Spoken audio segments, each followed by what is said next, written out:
Hey guys, all right, it's the afternoon here in Southern California, which you'd never know because the sun's basically out 24/7. Even at night, it stays like this. We never get nighttime. That's not true at all, but I figured it'd be stupid humor to start this thing. Um, as you can see, I'm wearing my All Blacks zip-up jersey because it's after Thanksgiving. And I basically ate too much, and I know many of you did. So a lot of you are asking, what can I do to make myself feel better? A lot of times when you eat and you overeat, and it's okay to do that every once in a while, but just not all the time, you get that feeling like you can't take that deep breath, the one that happens when you get the yawn that goes super, super deep that pops your ears or something like that.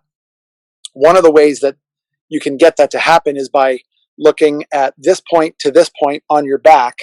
And when you see someone who stands kind of like this, I'll show you the back where you can see the haka. Your body is stuck in this position.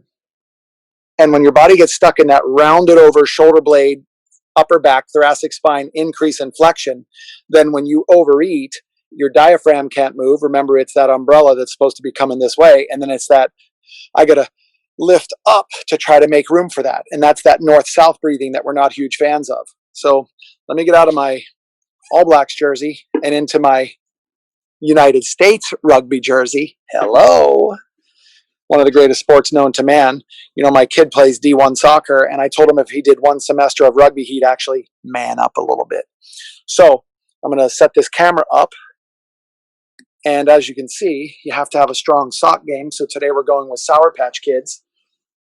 So you're standing back here, and let's try to get mobilization in your upper back. One of the ways to do this is to take your arm, and we call it a tricep stretch. Now, the tricep muscle, you know, it's tri because it has 3 parts to it versus bi, it has 2 parts to it. But both of these come up and attach to your shoulder blade. So think about that. The position of your shoulder blade has everything to do with its relationship to the flexion or the neutral position, which is a little bit flexion, of the actual upper back. This is normal. This is not normal. Going the other way is not normal either, but I know a lot of people do that to make themselves feel better, and they may recover to this point. Your chiropractor may adjust you in your mid-back, hoping that your body will come out of this deep flexion position.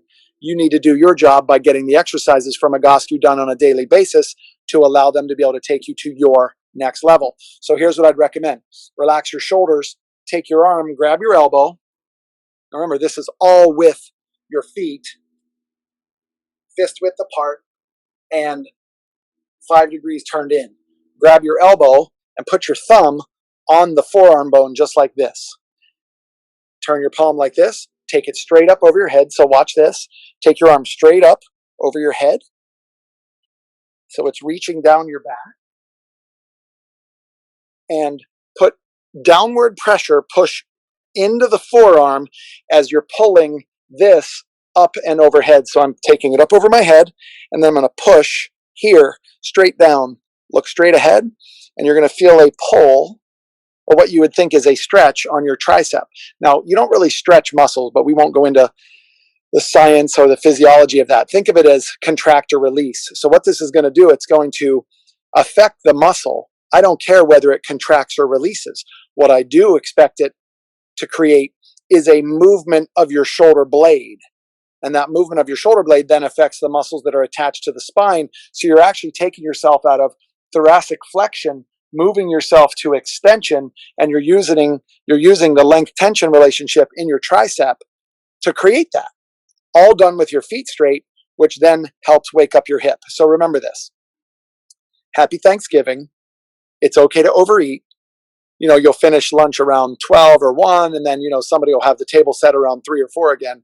I grew up in an Italian family, and that's all we did, which is an amazing way to get the family together, but I'd like to breathe every once in a while too. So mobilize that mid-back, use your arm to get it done, and we'll talk to you tomorrow.